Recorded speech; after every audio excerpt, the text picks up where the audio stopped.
नमस्कार। सांध्यकालीन चर्चा में आज बात कर रहा हूँ 19 मई को। चिंतन चलता रहता है इस समय, क्योंकि घरों में बंद हैं तो विभिन्न प्रकार के चिंतन आते हैं। आध्यात्मिक और सामाजिक जीवन है, सो मित्रगण स्वजन भी लगभग वैसे ही हैं। आज प्रातःकाल एक भाई संजय कुमार सिंह जी, मेरे गृह जनपद हरदोई के मूल निवासी और एक श्रेष्ठ गुरु के शिष्य हैं, उन्होंने हमें संदेश लिखा।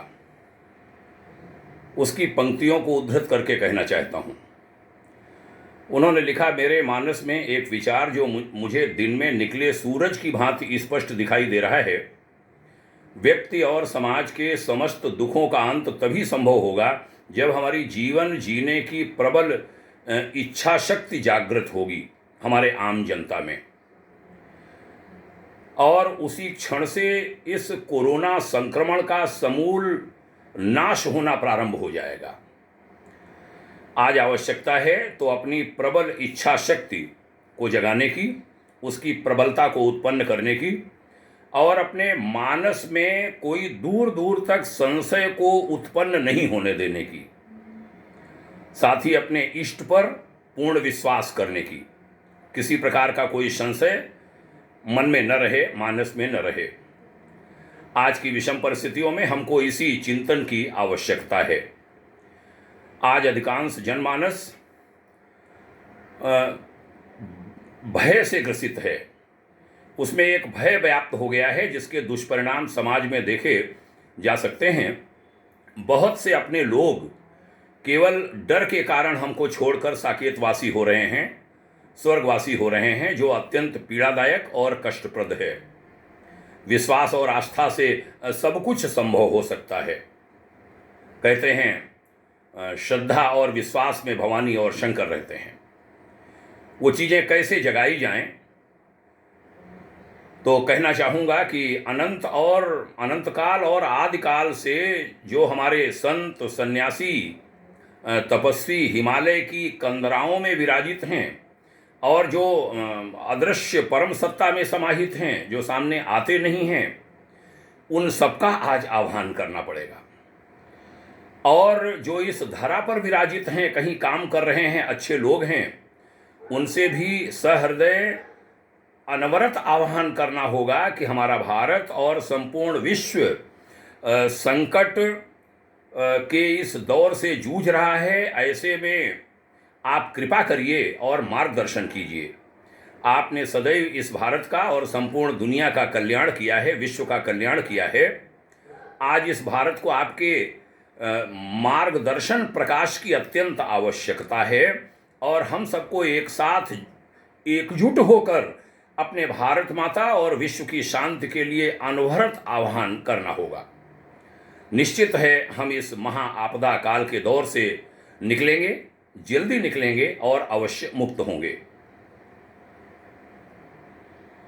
संजय भैया और हम दोनों के ये भाव हैं कि यह भाव हमारे भारतीय चिंतन में ही देखा जाता है और पाया जाता है। हमारी इस वसुंधरा पर हम पत्थर को शंकर के रूप में मान्यता प्रदान करते हैं और उनके श्री चरणों में नतमस्तक होते हैं। अपने सकारात्मक चिंतन को दृढ़ता प्रदान करने की आज बहुत बड़ी आवश्यकता है।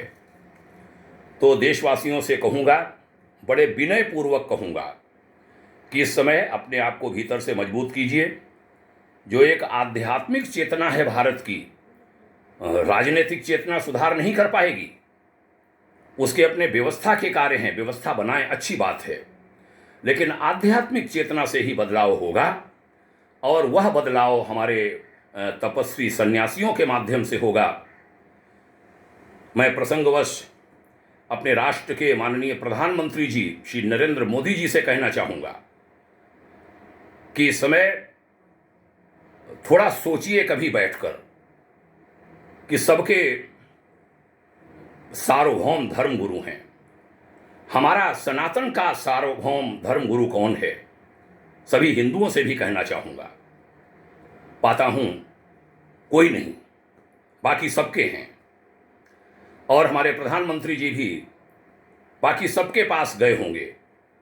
अपने पूज्य शंकराचार्य जी के पास आज ही मैं सुन रहा था, पूज्यवर पूज्यपाद निश्चलानंद जी महाराज को, पूरी पीठाधीश्वर, आपकी एक बार भी भेंट नहीं हुई 2014 के बाद। आपको इन लोगों से मिलना चाहिए।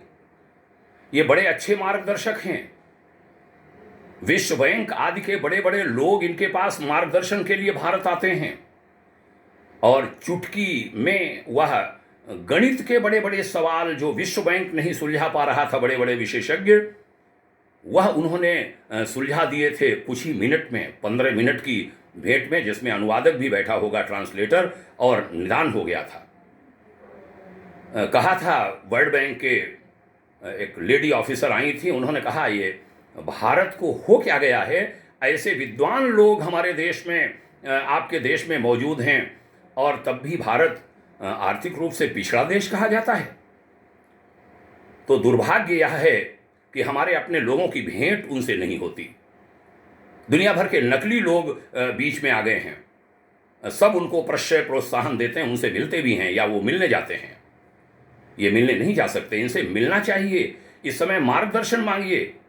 देश तकलीफ में है, करबद्ध प्रार्थना है शासन सत्ता से भी, और उनके जो मार्गदर्शक लोग हैं कि कृपा कर इस समय पूज्य शंकराचार्य को सम्मान दीजिए, मार्गदर्शन मांगिए, मार्गदर्शन मिलेगा, निदान निकलेंगे। हिमालय के ऋषियों से मार्गदर्शन मांगिए, प्रार्थना में मांगिए, निदान निकलेंगे। यही भाव आज आया। बहुत धन्यवाद यहाँ तक सुनने के लिए। और ये सार्वजनिक चर्चा इसके मारे कर रहा हूँ कि सब लोग सुने, सब उसका मन बनावें। बहुत बहुत धन्यवाद यहाँ तक सुनने के लिए।